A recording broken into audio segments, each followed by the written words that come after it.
Thank you everyone for joining me today for this session, Best Practices in Creating Scholarly Graphics. My name is Jill Gregory. I am the Associate Director of Scholarly Publishing and Visualization here at the school, and I'm also a medical illustrator. So a quick agenda for today. First, we're going to talk about effective slide and figure design. We're going to talk a little bit about color, how to format files for submission, and then we're going to touch on the hot topic of the day, AI, and finish it up with some resources available to you here at Mount Sinai. So, effective slide and figure design. I think everybody knows this is not a good slide, right? There's kittens, there's overlapping text, there's random bullet points, there's red on green, which is hard to look at and can be hard to see if you have color blindness. So, this is obviously not a great slide, right? But we can look at a slide like this. Also, this slide is fine. It's a flow chart. It's simple, not a lot of crazy colors, no kittens, but it could be a lot easier to understand than it currently is. So this is a slide that I worked on with a faculty member from the medical school about working up a newborn with a DSD. So what we're going to do to improve this layout is use the principles of Gestalt theories. So what is that? Gestalt theories was founded after a publication in 1912 by Czech psychologist Max Wertheimer. Here's Max here, smoking a cigarette in a library, as one did in 1912. So Gestalt psychology is an attempt to understand the laws behind our human ability to understand and acquire information in an apparently chaotic world. So what does that mean? You're walking down the street in Manhattan, there's cars, there's a person on their phone, there's a baby pushing a baby carriage, there's just like a lot of things happening all around you. But how do you kind of tune those out and just focus on what's important to you, like looking at the light for if you can cross the street or not? Or how do you like categorize things in your brain so that like all of the trees go together, they're all trees, but you don't have to like individually look at each tree and be like, okay, that is a tree. You just know like there are trees over there if you're walking next to Central Park, say. So there's many different laws in the Gestalt psychology. We're going to look at a couple of them today. The first two, law of proximity and law of similarity. And when I explain these to you, you're going to be like, duh, this is the most obvious thing in the world. But when you're working on a figure or thinking about how to lay something out, sometimes these things are so obvious that you kind of forget about them. So it's good to be mindful of these things. So law of proximity says when an individual perceives an assortment of objects, they perceive the ones that are closer to each other as forming a group. So if we look at this grid of dots here on the left, they're all evenly spaced. So they kind of read as like just like one kind of mass of dots, right? But if we take those dots and then divide them into three columns of two, our brain says, oh, these dots go together, and these go together because they're closer together. So if you want things to have a relationship, putting them closer together lets your viewer know like, oh, these have a relationship, they go together. So if we go back to our flowchart here, there are two columns of information. There's the XY and the XX. But as you can see, there's almost no space between them here. And in fact, if you look, there's actually an overlap in the horizontal plane between the two columns. So it's hard for your brain to understand like, oh, there's two different pathways I can follow in this flowchart. So by making a simple change and just spreading it out, and now we have a little white space between the two columns, it's much easier for your brain to say, okay, this is one piece of information, this is the second piece of information. Second law from Gestalt we're going to talk about is law of similarity, which says that if items have something in common, like color, shape, font, whatever, then the brain says, okay, those go together. Like in this, the clear dots imply like, okay, the clear dots all have something in common, or the black dots all have something in common. So we go back to our flow chart. By making a simple change, adding some color to this, it becomes even more clear to our brains like, oh, all the orange goes together, all the purple goes together. Now, I have my own theories of visual perception. This is me fake smoking a cigarette in front of my books in my house. So, law of consistency and law of alignment. So, laws of consistency says you use the same, like I was saying before, like use similarity for things that are the same, but then use difference to call out something you want people to pay attention to. So looking at this flow chart again, you can see there's all different kinds of shapes here. There's squares, there's a circles, there's this flag shape, there's kind of a rounded corner rectangle down here. And when I asked the faculty member, like, well, why did you choose these different shapes? She was like, I don't know, like PowerPoint has lots of options, which is true. PowerPoint has tons of options, but just because they're all there for you, maybe you shouldn't use them all. So I'm going to make all of these shapes the same. I'm going to make them all consistent. So now those shapes kind of fade into the background because your brain isn't like triggered into being like, well, why is this a circle? Why is this a flag? They're all just squares. And in a flow chart, really the squares around the text are the least important piece of information. The text and how they connect to each other with different arrows is what's important. So you don't want those boxes to stand out. You want them to be kind of recede into the background. Now, conversely, what we do want people to pay attention to here is the diagnoses. So there's 4 diagnoses across the bottom, which is kind of easy to pick out. Usually things at the bottom are kind of the conclusion. But there's also 2 diagnoses kind of tucked up here in the middle of the chart, and that's because they don't require as many steps to get to them. But it'd be very easy to miss those because they kind of just sort of mush into the rest of the information here in the middle of the chart. So what we're going to use difference to call them out. So now all of the diagnoses are bright pink and they're bold. So the brain, your viewer, your brain knows, oh, these are important pieces of information. Let me double check what this means. Let me like take a minute and look at these special. The next thing is law of alignment. As again, obviously the eye moves most easily along a straight path. So we go back to our chart here. You can see to get from the top to the bottom of this chart, you kind of have to go on like a winding path, backwards, forwards, in the middle, whatever. Even on the x-axis, it's even more kind of drastic, moving all the way over here, then all the way over there. It's just, you're just asking your viewer to do more work than is necessary. So I'm going to use the align function in PowerPoint and just line everything up. And also a special bonus is that you might notice there's about 6 different arrow types here. I mean, all the arrows the same, again, for consistency. So now you can see that to go from top to bottom is a much smoother path. So if we look at this kind of side by side before and after, you can see, even though I have an art degree and I can draw and illustrate in anatomy, I didn't have to use any of those like illustration skills here. I'm just using my visual communication skills to understand how to make this flowchart more easy to understand. So using space to cluster information, keeping design elements consistent, only using difference to call out important points, and aligning objects to make it easier to follow along. There's also a concept of alignment, law of alignment, reading gravity. So people that read English, other Romance languages, absorb content from upper left to lower right. That's because when you open a book, you've been trained by your many years of reading to always start at the upper left and then absorb the content to the lower right. So our brains want to go to that upper left corner whenever you encounter something that you have to decipher. You want to look at the upper left corner first. So it's also true for newspaper design, advertising design. There's this idea of the Gutenberg diagram, which is kind of a play on that, where you start with the upper left, you go to the upper right, you come down, the lower left, and then lower right. You don't even know you're doing this, but you're just kind of like subconsciously, this is how your brain absorbs information. So here's another slide from a faculty member. This is talking about salt levels in the kidneys, I think. Anyways, doesn't matter what it's about. When I asked when I saw this slide, I'm like, I don't know what I'm supposed to understand here. Like, how do I look at this slide? And so the faculty member explained, you're supposed to read it like this. Title, something here is happening in the kidney. Guy is thirsty, he drinks. But that was not clear to me at all. So I rearranged this slide here, and you can see now it's much more clear. I'm starting at the top, reading the title, upper left, ADH goes up, something happens in the cell, the guy gets thirsty, he drinks. So again, this is not about drawing or illustrating, this is just about laying things out in a way that is understandable and intuitive for people.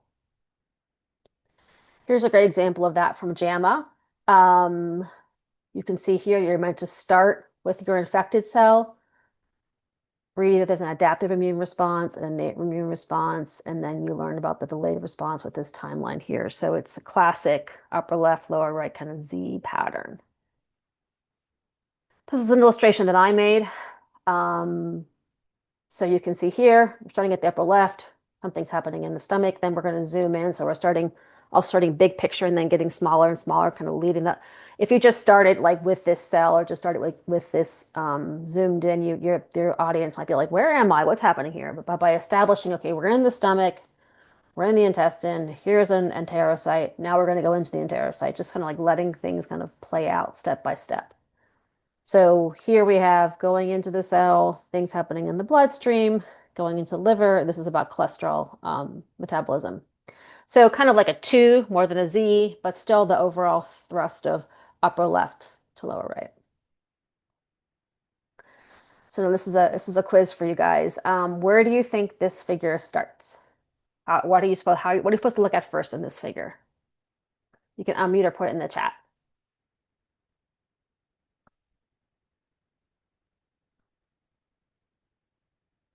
Spleen. Everyone's saying spleen. Okay, it was actually a trick question. So this is the center. Yes, Marta's got the closest to the right. It's actually 4 starting points to this figure because this is about different therapies to help with a cancer treatment. So this is what my client had given me. The idea was you're supposed to look at these 4 different treatments. They all converge on the dendritic cell, which then goes to the spleen, activates the T cells, which go to the blood. They come back to the tumor and kill the tumor. So yeah, less than obvious. So I rearranged this. I actually redrew this whole figure, but for the purposes of this presentation, I rearranged it. So now we have, starting upper left, you have all the different treatments still converging on the dendritic cell, going to the spleen, blood, back up to the tumor. So this is more like a cycle. So we're not ending lower left, we're kind of ending where we started, but we're still kind of doing this clockwise, starting from upper left and looping around. I also added some numbers here, which can be helpful too to help guide the viewer along. Like everyone knows to start with 1, right? Okay, that's the end of the part about the layout. Any questions? All right, let's move on to color. So in general, color should enhance readability, support your science, not be the point of the slide, and align with the principles of universal design. If you don't know what universal design is, it's the idea of designing an environment or a composition so that it can be accessed, understood, and used by the most people possible. So a classic example of universal design is a curb cut. If you are able-bodied, able to walk, you don't need a curb cut. You can just walk over the curb, go on about your day. But say you're in a wheelchair, or say you're on crutches, or you're pushing a baby carriage, or you're pushing a shopping cart. That curb, if you don't have a curb cut, that curb can be basically like 10 feet tall because you just can't get over it. You can't get onto the sidewalk. So by creating a curb cut, that allows the sidewalk to be accessed by the most number of people possible. People that don't need it, doesn't get in their way. They just, continue to walk. People that do need it, it's essential. It's there. So how can that idea of universal design apply to graphic design?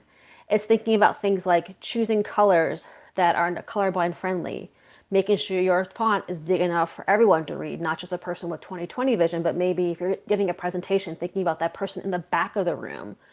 Can they read it? It's going to be easy to read from the front, but they can read it from the back, and they can read it from the front, then it's good for everybody.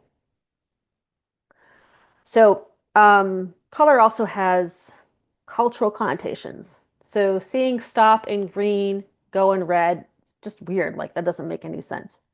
Similarly, using a blue kind of soft color, like a calm color for the cancer, for the malignancy, and then like the kind of danger red color for the benign condition also doesn't make sense. So you want to flip that and use the danger color for the cancer, and then the kind of soft calming color of blue for the benign situation. Also, the idea that pink is for girls and blue is for boys is very outdated. I would choose any other color combination besides blue and pink if you're going to be talking about differences of sex or gender. Like, for example, in that flow chart showed you at the beginning of this presentation, I used orange and purple. And also being mindful of when you're picking a range of colors, that they are communicating things clearly. So this is a map about evaporation rates in the US for 30 years. This person picked a nice, beautiful rainbow of colors. But the problem is that it's not a gradual transition because you're changing both color and hue, which is like the intensity of the color.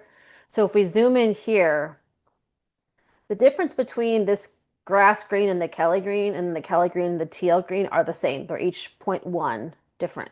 But because the Kelly green and the grass green are so different in hue, it creates the illusion of like a big drop off, when in fact, it's just a gradual change. So you don't want to pick colors that are like, if two colors are very similar, the next color is different, it creates a false sense of change. And it becomes even worse when you look at this in black and white. Now, all of the colors are kind of mushed together. You know, the entire Midwest here is one color, most of the mountains are another color. So think about if you're preparing a grant application or you submitted a journal article for review and the reviewer prints the article out in this black and white printer to read in an airplane. If the person can't understand your figure, that does not help you with chances of being accepted to the publication or having your grant funded. So thinking about making images that work just as well in black and white as they do in full color is super important. So how can you do this? This is a fake graph that I made using Excel.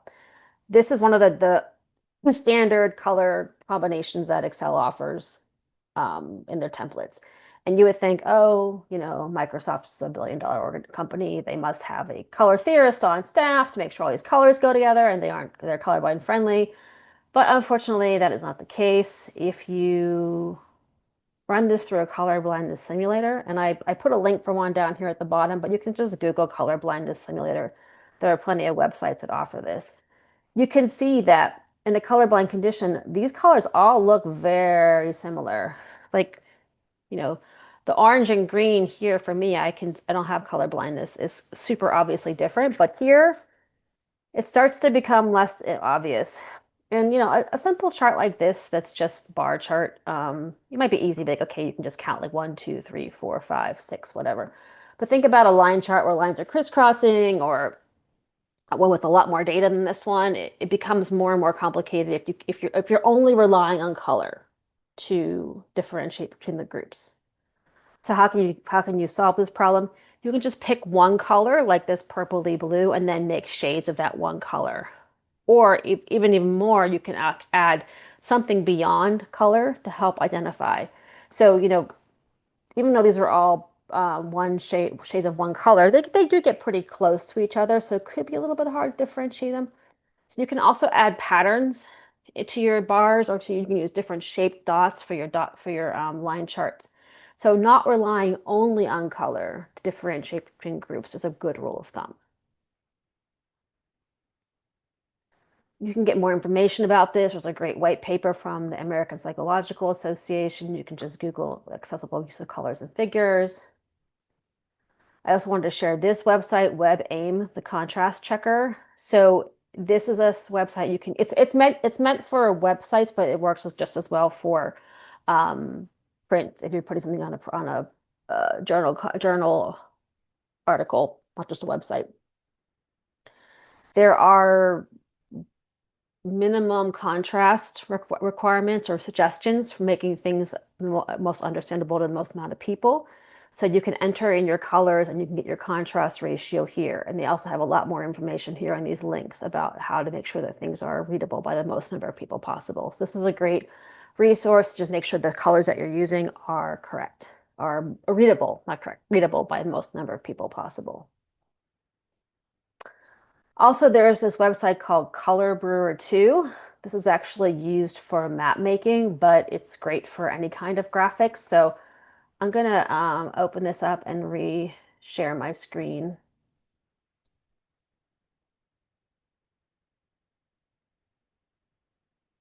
Okay, now I'm showing the browser. So now we're live on Color Brewer 2.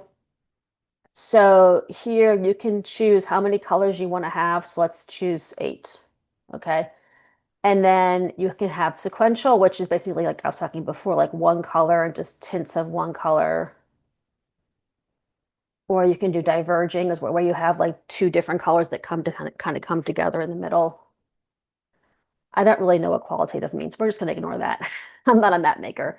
So here you can see there's different options. And then down here, they give you a list of the colors. Hex values are, these are ways that you define color using for web development. Also, there's RGB and CMYK, and I'm going to talk a little bit more about what those acronyms mean in a second. Let's just keep it on RGB.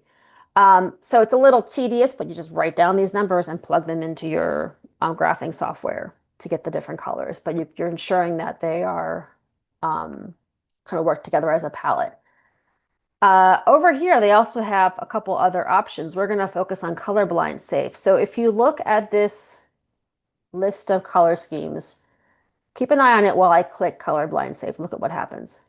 Okay, do you see? Those three just disappeared because these are not colorblind safe options because they're relying on the red-green contrast, which is not a colorblind safe um, option. So, or red-blue.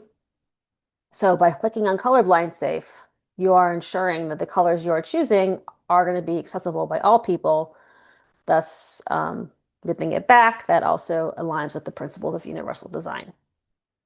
Okay, so let's go back to PowerPoint. Okay, here we are.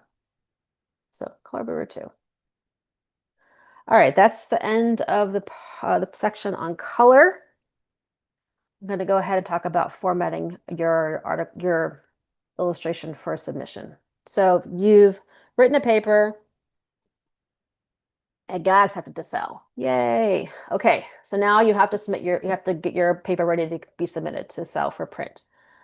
Here are the guidelines from Cell Press for figures, and you might look at this and be like, "Oh, this is too much. I'm gonna go get a cup of coffee," right? But if you look closer, you can break this down into a few different categories of information. You have file type, resolution, color, got a little bit off your font, and then some little bits and pieces of information. So let's talk about each one of these categories of guidelines. First, we're going to talk about file types. So here Sal says for initial submissions, this is where you're just sending it to the reviewers, it's not being printed, just all on screen. They prefer TIFF or PDF, but they will also accept JPEG or EPS files, and they should be less than 3 megs. And then for final production, they want a high-res TIFF or PDF. Each figure should be numbered to 20 megs. So what are all these acronyms? For all different file types. So there are many file types in the world, but these are the ones you're going to encounter most often. There's JPEG, TIFF, EPS, PDF, PNG, GIF, and then Illustrator and Photoshop files. Here I've listed what are the ideal uses for these different file formats. So JPEGs are really meant to be used online. And why is that? Because they're compressed. What does that mean? So back when the internet was first started, and today, depending on where you are, how good your connection speed is, uh, if images are large, they take a long time to download. I don't know if you can remember the days where you would see like one line of pixels at a time as an image uploaded, right? And people don't want their websites to take forever to upload or download, I should say. So they created this file format called JPEG, which compresses the files. It does like a little algorithm to the file to make kind of smush the pixels together, which we're not going to get into here. But so it's great for looking on the screen on the web because it uploads or downloads very quickly. It's not great for print because that compression can create some funky, it's called JPEG artifacts that like make things look out of focus or fuzzy. So instead, you're going to want to use TIFF or EPS for print. And then down here, PDF can be either one, long story. PNG and GIF are also really meant for the web. And you can see GIFs are also compressed. In Illustrator or Photoshop, you're generally not going to want to submit files in their native format. You're going to want to submit them in one of these. More information about file formats can be found on Wikipedia, which is actually a pretty good resource for this. So that's why they're saying they'll take a JPEG file for the initial submission because that's only going to be shown on screen. It's not going to be printed. But when they're going to print the hard copy of the journal, they want the high res uncompressed files, so they want a TIFF. Okay, moving on to resolution. They list out here a bunch of resolutions for the different kind of image types, color, black and white, line art. And then there's something over here about raster, which we're going to talk about in a second. So, what does all this mean? So, resolution is measured in DPI, dots per inch. So, how many dots of ink are there per inch of printed paper? The higher the resolution, the better an image will print. So, computer monitors, it's actually can be dots per inch or pixels per inch, are usually 72 dpi. So there's 72 dots or pixels on every inch of computer monitor, but there are 300 dots on every inch of printed paper. So if your file is 72 dpi, it'll look fine on the computer screen. But when you go to print it out, what your printer does is it kind of interpolates between those 72 to get to 300. It kind of averages color and kind of expands it out, which sometimes can make your images look real crappy. So, because the computer is like doing all this math and making best guesses, but it's not obviously perfect. So, you always want to start with the or submit the higher resolution because it's easy to down the resolution from 300 to 72, but going up creates these kind of like artifacts and garbage information. You can adjust your DPI within Photoshop. So whenever or any other of your like when you're exporting a file from like R or one of the graphing software, if you can when you choose your resolution, you always want to make sure you're choosing the resolution that matches what the journal's telling you. So if it's like a black and white figure, make sure you're exporting at 500 DPI. Um, let's turn to this kind of inside baseball talk for graphic design. Make sure that any raster artwork within the source documents is appropriate resolution. So what does raster mean? So there are two file types for illustrations. There's or figures. There's raster versus vector. Raster is pixel based and resolution dependent. So that's like every kind of photograph is raster. So you take a picture with your phone or with a digital camera and you put it on your computer and you start to zoom in, eventually you're going to see the individual pixels, right? However, vector is created with math and calculation. So these shapes are made with these little handles, and you pull out the handles to create the different tangents to get the shape. There are no pixels in vector, so you can zoom in infinitely. Like you can make something vector that's this big on screen and then put it on the side of a building. And it's going to look fine because it's all math. There's no pixels. So you can just continually enlarge, enlarge, enlarge. Um, like I said, all photographs are raster. Diagrams and graphs are usually made in vector format. So like when you're working in Excel or PowerPoint or other graphing software, the files you're working on are vector files. As you can imagine, converting vector math to pixels is easy. You just basically just save the file as a different format and it converts it to raster. Trying to take this and convert it to this, raster to vector, is very, very difficult. There are software that say they do it, but honestly, it's not great. So if you are working with a vector file and you need to save it out as raster, make sure you always keep your vector original file because it's going to be impossible really to go backwards to that. So JPEG, TIFF, and Photoshop are all raster. Illustrator, EPS, sometimes PDF, graphing software are all going to be vector. So I expanded my chart from earlier to indicate what file types are made by these, or what file types are associated with raster versus vector. So you can see JPEG and TIFF are raster, EPS is vector, PDF can be either one. Again, long story. PNG GIFs are raster, Illustrator's vector, Photoshop's raster. So just to go back here, it says make sure that any raster artwork is with the appropriate minimum resolution, which is kind of an obvious thing because vector artwork doesn't have resolution. So of course, only the raster artwork would be at the right resolution, be at the correct resolution. So when color is involved, it should be, we're going to go on to color again. When color is involved, it should be encoded as RGB. And this is nice. I added this relatively recently. To accommodate all viewers, red and green should not be used together. So they are being cognizant of color blindness in this direction. So what's RGB? There are two color spaces in the world. There's RGB, red, green, blue, which is all projected colors. So TV monitors, your phone, anything that's using light to project color out to you uses RGB color space. And it's called subtractive because when you add R plus G plus B, you get white. And you can see here, this one doesn't, this color space does not conform to what you were taught as a child, like red plus yellow equals orange. Red plus green equals yellow here. It's because this is light and not pigment. CMYK is anything that's reflected, anything printed. So like a magazine, a newspaper, um, you know, a brochure, anything like a journal, anything that's going to be printed, posters is all a CMYK. And if you've ever changed a printer cartridge, I'm sure you've seen these letters. So C is cyan, M is magenta, Y is yellow. The K is the key color. So even though the ink is black, and they call it K for key. And that's because when you combine C, M, and Y, you get a very dark color, but it's not a true black. So printers also supply a true black ink so that you can get that kind of rich black color when you print something out.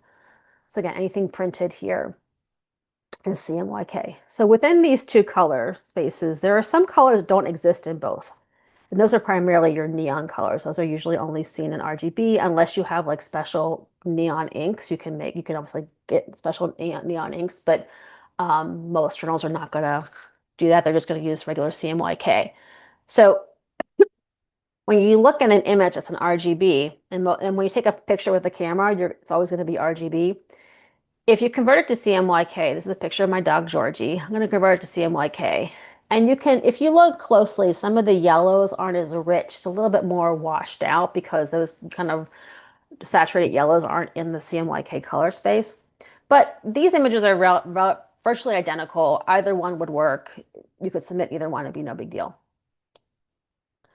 But when we're talking about things like confocal microscopy, where you have these kind of rich neon colors that look beautiful on screen in an RGB, once you convert that to CMYK, cue the sad trombones, all those neon colors are sort of muted and washed out. It's because those neon colors aren't available in the CMYK color space.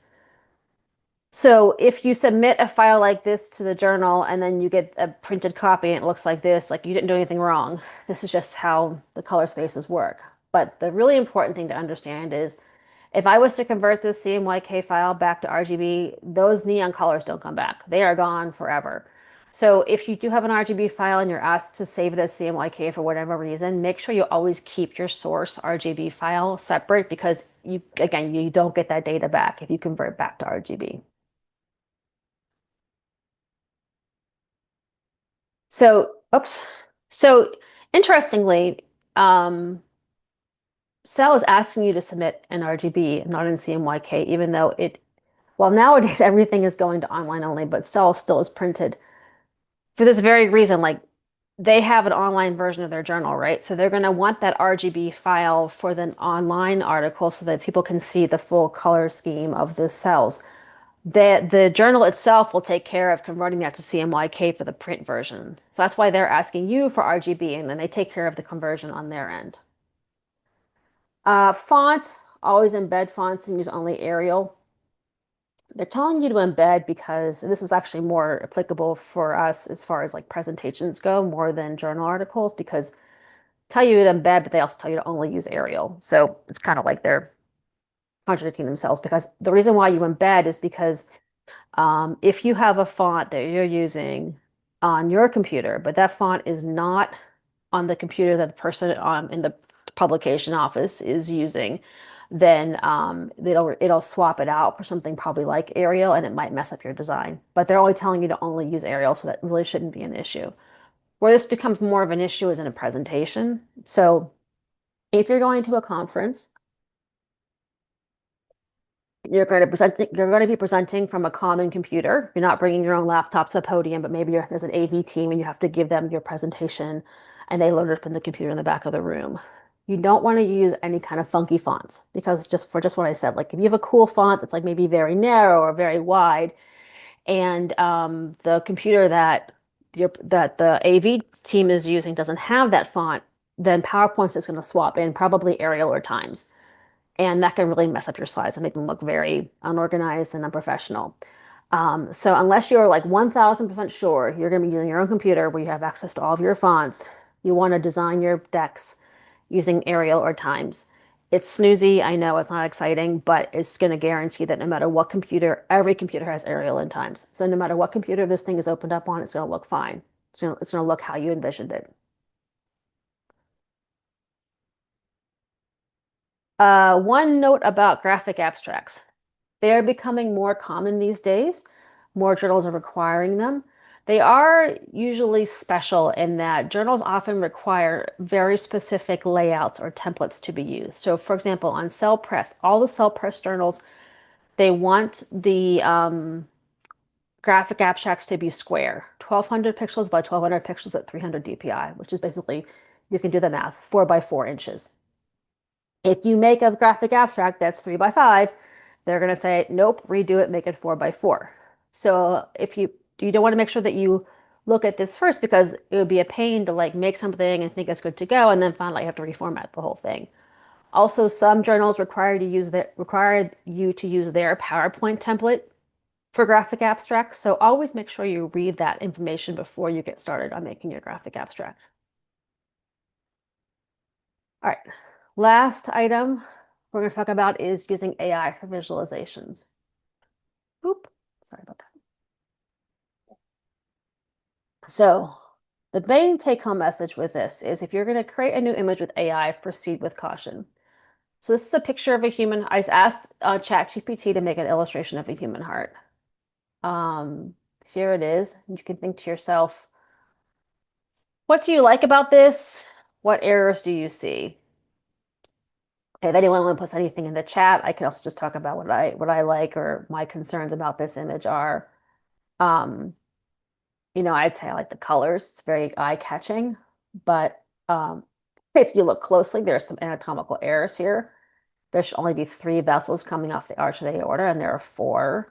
These vessels should not, coronary vessels should not be originating from here. So often AI, when you're talking about scientific illustrations, will create things that at first glance look pretty good, but then once you dive in, you start to say like, oh no, like there's actually some significant problems here. Another limitation is text and visuals. So here I'm asking ChatGPT to create an illustration of the digestive system, and it made this. I didn't even ask it for labels, but it added it anyways. And ChatGPT is always very confident that it's correct. So here it says, here's an illustration with clear labeling of the major organs. Well, I beg to differ, ChatGPT. This is not clear labeling. That is not the stomach. Also, I don't know what esomach is. It's just not great. So, if you do make an image in ChatGPT that you like, don't ask it to add labels. You're going to want to label it yourself using PowerPoint or something like that. And then for images that are even like more text heavy, like illustration of the Krebs cycle, which I chose this because I thought, well, you can find like 10 million references for Krebs cycles. It's a very basic scientific concept. I figured ChatGPT could handle this. But no, it created this sort of abstract art, scientific looking thing that is not anywhere close to being correct. And again, it's very confident that it is correct. So don't don't believe the hype from ChatGPT. Most of what it's going to create with for scientific images is at least minorly incorrect to majorly incorrect. Also, it can be tricky when you're making iterations. So, like, say, like, I love this heart. It still has issues. It has 4 vessels up here, and I don't know what's going with these trumpet-shaped vessels on the side. But anyways, say I love this image, and all I wanted to do is add a label to the aorta. So I have this image here. I said, add label to the aorta, and here's what it did. First of all, it labeled everything but the aorta. The aorta is this guy up here, and it labeled everything else. But you can see that it also redrew the whole image because whenever you give a prompt to ChatGPT, it goes back to the well of like all the information, all the images it has at its disposal, and then recreates it for what you're asking to do. It's not good at like taking an image that's already made and then modifying it. So that's where it gets tricky. Like, well, there's lots of tricky things about AI, but that's one place where like you can't like make a little tweak to an AI image. It's frustrating, but it makes sure it gives me some job security, which is good.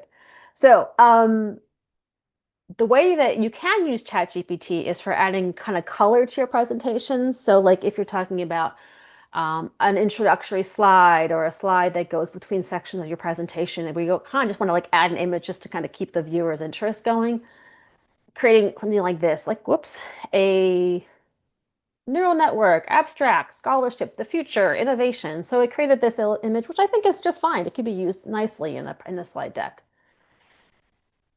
And the other thing that's amazing is you can basically create anything you want. So I just came up with create an illustration of a rabbit riding a unicorn in a field of sunflowers. Like 5 seconds later, boom, there you go. So for creating kind of fantastical or fun images, ChatGPT is great. So a summary, it's not good for creating didactic illustrations that need to communicate actual science. Other options for creating figures are BioRender, the NIH BioArt tool, which is a kind of an online catalog of different assets you can use to create images that are free because it's made by the government. Or you can work with a medical illustrator like me, and I can iterate to my heart's content. Um, if you do create an image with AI, use another tool to add labels, and it's a great option for creating non-didactic images. But beyond like actually creating an image, what can ChatGPT or other AI engines, how can it help you with a didactic visual creation? There actually is some functionality here. So let's talk about, sorry, brainstorming. So say I need to create an illustration about a study design method for cancer research, and I don't want to just use like a flow chart. I want to kind of make it visually interesting in some way. I can ask ChatGPT, like, what are some metaphors I can use? And so I just put this in here and it actually gave me 10. I'm just showing the first five here, but there are lots of good ideas here, like a blueprint, a tree, pipeline, ecosystem. So you could then take that idea and then go into something like PowerPoint or Canva to create an actual layout. I did prompt it to, I was like, well, I like this tree idea. So then I said, like, can you create an image of a tree with branches that I can use to create it, the design? It kind of gave me more than I wanted. It gave me a tree, but then it also put like some made up data here, some fake charts. It looks like a COVID virus. I don't know. So I didn't want all that stuff. So I said, no, no, no, like make it simple, just a plain tree. And it gave me this. So I could then take this, export it out, and use it to create a figure if I wanted to. Another great way to use ChatGPT is to create alt text and double check yourself. So alt text is when you upload an image to the internet, people that are visually impaired and use screen readers to read websites to them, if there's no alt text in an image, it just says image, doesn't tell you what's in it. If you put alt text, the screen reader will say this is an illustration of a person spraying pesticides on an avocado tree and then taking samples of urine for testing for exposure. So it will read to the person whatever you've written in the alt text. So if you need help like creating alt text, you can use ChatGPT for that. This is way too long to be alt text, but it is good for, I could have asked it, give me like a 2 sentence verbal description of this illustration instead of this whole thing here. But the nice thing about this is that I read this description and I was like, huh, it got everything that I wanted to show. So if I wanted to convey something and ChatGPT is not picking it up, I can be like, oh, like my illustration isn't clear enough. I have to go back in and add more information about at first when I was reading this over, I was like, oh, it's not mentioning the sample collection. But then at the very bottom, like, okay, there it is. It mentions the sample collection. So it's a good way to double check that everything that you want to communicate is being communicated well. You can also use ChatGPT to double check color blindness. So I asked, is this image colorblind safe? And then it showed me many different versions of color blindness. So it showed me the different ways different people with different kind of color blindness will see this image. You could always double check this using the color blindness simulator that I mentioned earlier in the presentation. So for summary, ChatGPT is best in in a supporting role. So double checking, um, readability, making sure that you can use it to create alt text. You can use it to get ideas for like brainstorming. But again, limitations are scientific accuracy, text, and iterations, but best to be used for brainstorming. Okay, we're going to wrap up with some resources for y'all. So the Mount Sinai Brand Center is a great resource. This is where you can download high-res versions of the different Mount Sinai logos, PowerPoint templates, research poster templates. Tons of stuff is there. You can go, I recommend, it's just your SSO to sign in. You just go there and you can find all sorts of information. Brand new as of this summer is our new Scholarly Publishing and Visualization Hub. I am the Associate Director of this hub, so this is available on the Levy Library website. We try to collate here all the different things you may need in the course of writing a paper or doing any kind of scholarly publication. So we have it divided into categories, and this provides information on all the different resources the library provides, from medical illustration to support with doing different kinds of, oh my gosh, I just forgot the word, like literature searches, that kind of stuff. So check it out there. Again, I am available to you as there's two medical illustrators here at Mount Sinai. This is our website. Our typical turnaround time for a simple figure is 2 to 4 weeks. Gets longer with complicated stuff, and believe it or not, we don't charge back. So this is a service offered for free to anyone working at Mount Sinai. I've also created a bunch of links for different software and tools available to you. BioRender is a big one. We do not have a BioRender license system-wide, but some labs and departments have BioRender. But if you don't have access to BioRender, another option is this great, I mentioned it before, NIH BioArt. So I'm going to actually show you guys real quick this website. So this is it's still here. The government hasn't gotten rid of it. It's a catalog of all different assets you can use to create illustrations. So you would download these and then maybe put them into PowerPoint and use that to lay out a figure. Yeah, sometimes people will use BioRender or something like this to create a rough draft of a figure that they'll then give to me to create the final version of. All right, back to PowerPoint. Okay. That's the end of the presentation. I would thank you for your attention. Here's a picture of my dog, Georgie, again, and I'm glad to answer any other questions you might have at this time.